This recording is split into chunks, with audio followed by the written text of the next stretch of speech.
Guys, selamat datang di Basa Vlog. Di video kali ini, aku mau ajak kalian ke lapangan sepak bola Asiop yang berada di Sentul, Bogor. Jadi, ini video lanjutan dari Jakarta Vlog kemarin ya. Aku lupa ini hari keberapa kita di Jakarta, tapi karena kebetulan kita pas di Jakarta, salah satu anak edakku itu sedang mengikuti turnamen bola di Asiop. Nah, karena itu kita ikut juga mendampingi untuk melihat bagaimana progresnya atau proses turnamennya ya. Nah, ini kita sudah masuk di dalamnya dan mereka ini minta foto-foto dulu ya buat kenang-kenangan. Tandanya kalau kita itu udah pernah ke Asiop sini. Nah, nggak cuma di satu tempat, pindah lagi ke posisi lain. Yang penting ada kenangan ya di sini. Nah, kalian bisa lihat di video ini sangat ramai karena memang yang bertanding itu cukup banyak ya, cukup banyak dari beberapa SSB yang ada di Jakarta. Itu dimulai dari U7 sampai U12 mungkin, pokoknya banyak banget lah di sini yang ikut turnamen gitu. Nah, di Asiop ini juga mereka punya sekolah sepak bolanya ya. Jadi mungkin teman-teman yang ingin anaknya sekolah sepak bola atau sedang mencari informasi tentang sekolah sepak bola, kalian boleh coba datang ke Asiop Center ini. Kalian boleh hubungin resepsionisnya mungkin untuk cari informasi lebih lanjut. Tapi kalau anaknya si Edaku itu dia dari SSB Toyo Haryono ya, bukan dari Asiopnya gitu. Tapi kebetulan turnamen kali ini diadakan di lapangan Asiop, makanya kita sekarang di sini. Dan kebetulan juga Papa Sa dan teman-temannya itu juga mendirikan sekolah sepak bola gratis di perbatasan. Itu adalah salah satu bentuk pelayanan masyarakat.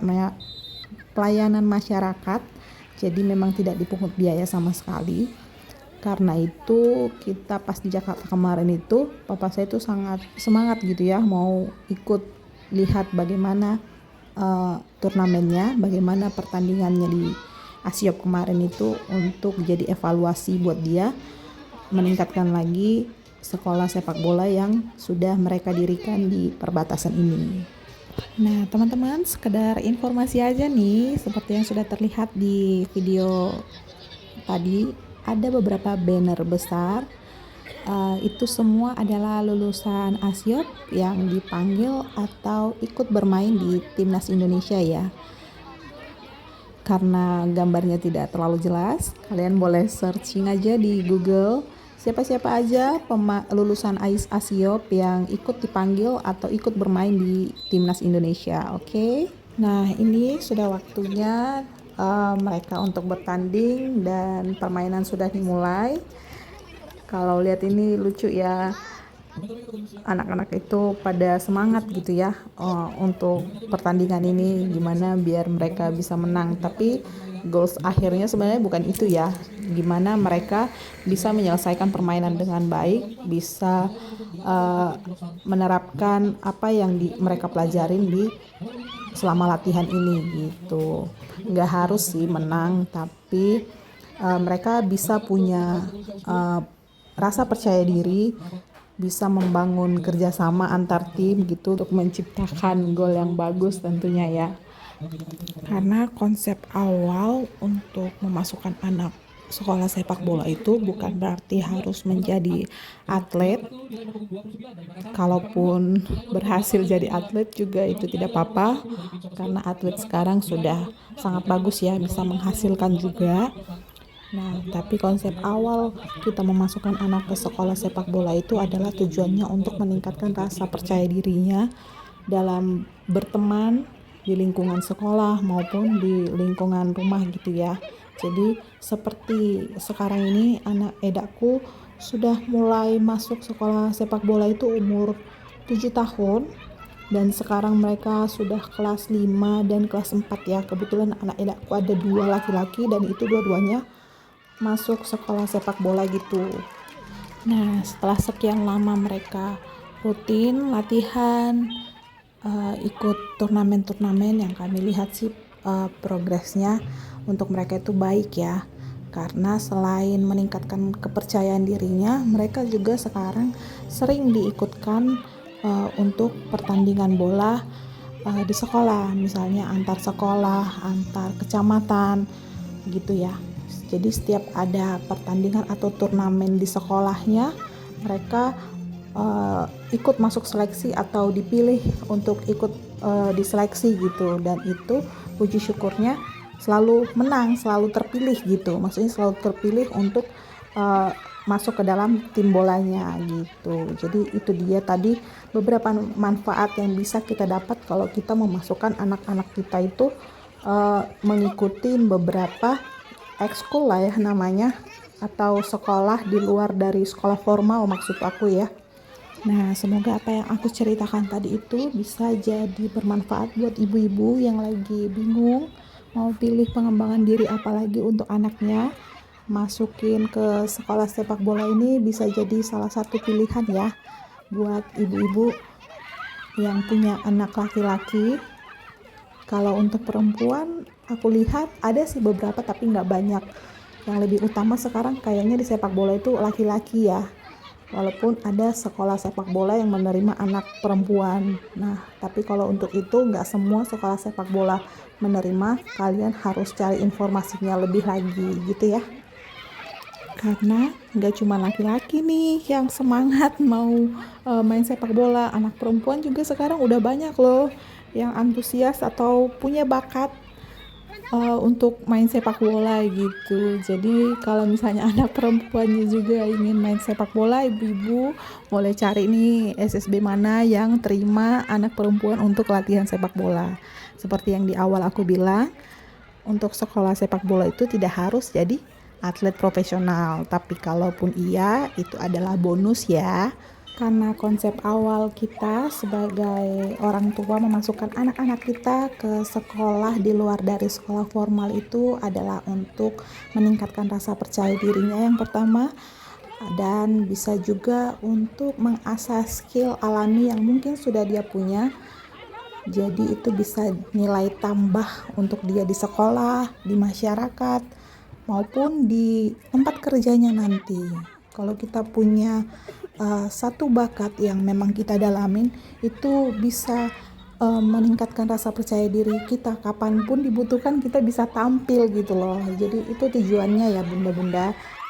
Mungkin sekarang kita sering berpikir kalau itu buat apa sih, ngapain sih buang-buang duit gitu, ada kali ya orang yang gitu. Tapi semoga teman-teman yang mendengarkan atau mau nonton videoku ini tidak begitu ya. Karena apa yang kamu lakukan atau apa yang kamu berikan untuk anakmu sekarang mungkin tidak langsung terlihat efeknya gitu, tapi itu akan terlihat 10 atau bahkan 20 tahun ke depan setelah dia dewasa, setelah dia bekerja mungkin. Jadi dia lebih percaya diri di lingkungan masyarakat maupun di lingkungan kerjanya gitu. Kalau kita punya satu skill yang kita kuasain, kita jadi lebih percaya diri gitu kan. Jadi buat bunda-bunda, mulai hari ini atau mulai sedini mungkin kita sudah bisa nih melihat apa bakat alami atau apa minat anak-anak kita gitu. Nah dari situ kita bisa cari informasi lagi sekolah apa yang tepat atau ekskul apa yang tepat untuk anak-anak kita gitu ya. Karena di zaman sekarang ini jadi orang tua itu nggak mudah ya teman-teman. Jadi buat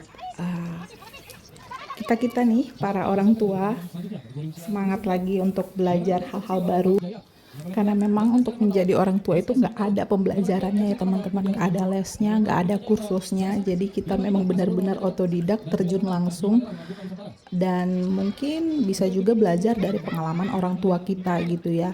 Tapi karena ilmu itu sangat cepat berkembang gitu ya, makanya aku bilang tadi kita sebagai orang tua memang harus banyak belajar lagi melihat sekitar. Karena dari kehidupan orang lain pun kita bisa belajar ya bagaimana cara kita mendidik anak. Sekarang aku lihat di internet sudah sangat banyak ya ilmu-ilmu parenting gitu. Bagaimana cara kita menangani anak, menghadapi anak, mengetahui bakat alami anak gitu. Tinggal kita bagaimana mau nggak mencari tahu, membaca lebih banyak lagi artikel-artikel tentang anak gitu. Karena itu akan membantu kita dalam mendidik anak. Buat teman-teman yang saat ini belum diberi kepercayaan atau sedang menantikan anak, semoga segera diberi keturunan yang lucu-lucu, sehat, sesuai dengan apa yang kita harapkan ya.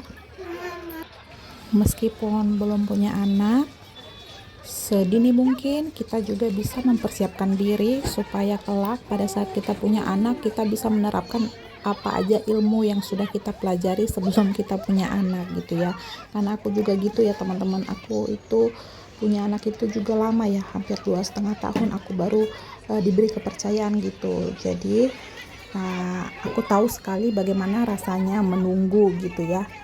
Semangat aja buat teman-teman, pasti kalau sudah waktunya Tuhan akan jawab doa-doa kalian.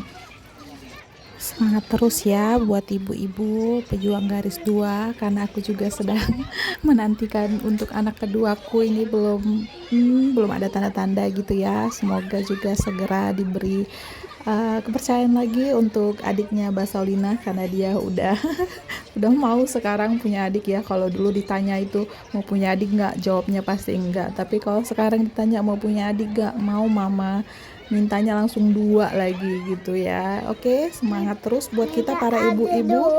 Iya. Nah ini tiba-tiba anaknya muncul karena aku bahas adik, karena memang dia sesemangat itu pengen punya adik, padahal dulu itu bener-bener gak mau, katanya dia mau sama mamanya aja, gak usah punya adik. Gak tahu kenapa tiba-tiba bisa berubah gitu ya teman-teman ya, namanya juga anak-anak ya, memang masih berubah-berubah gitu ya. Nah ini dia memang lagi semangat-semangatnya pengen punya adik, minta adik gitu ya. Mohon doanya aja ya teman-teman, semoga permintaan Basaulina segera dikabulkan Tuhan dan dia benar-benar punya adik gitu. Pertandingannya masih berlanjut ya teman-teman, jadi pertandingan yang di Asyuk ini juga ditayangin ya, diliput oleh TV juga. Nah kita bisa nonton siaran langsungnya di aplikasi video.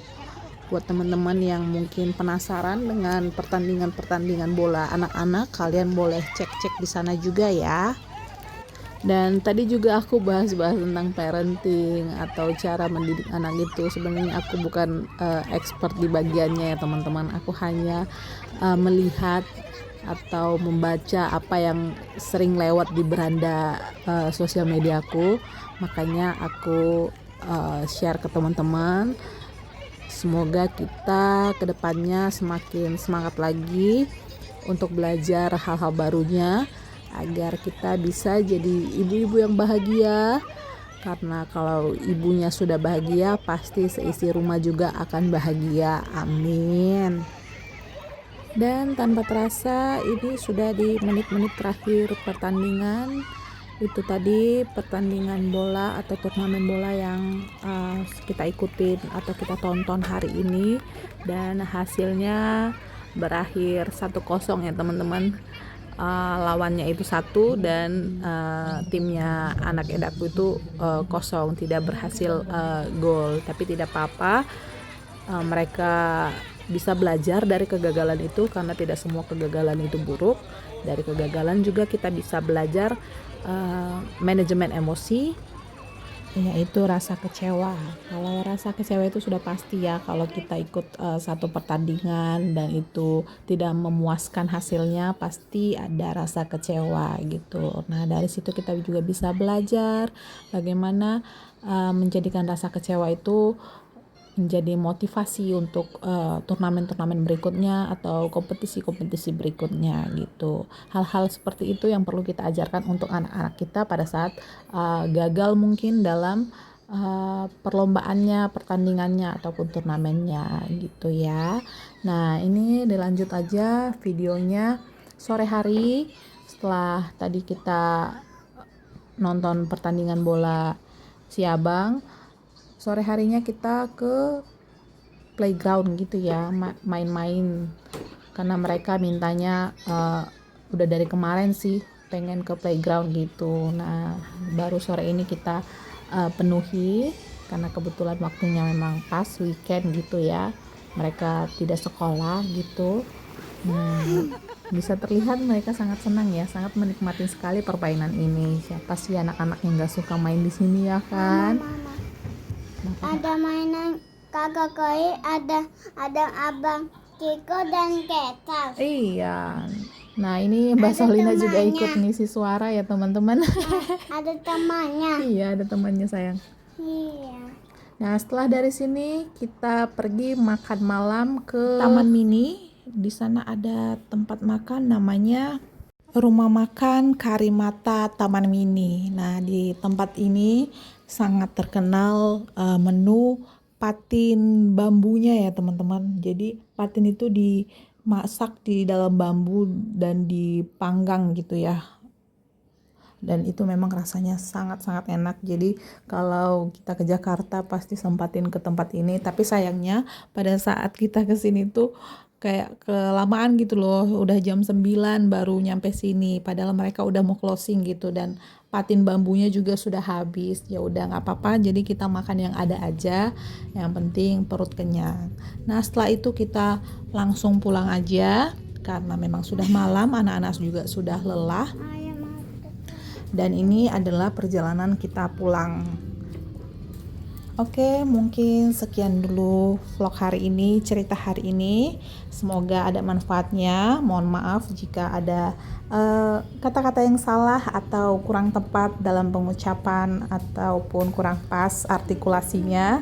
Mohon maaf, semoga di video-video berikutnya bisa jadi lebih baik lagi gitu. Sekian dulu, sampai jumpa di vlog berikutnya.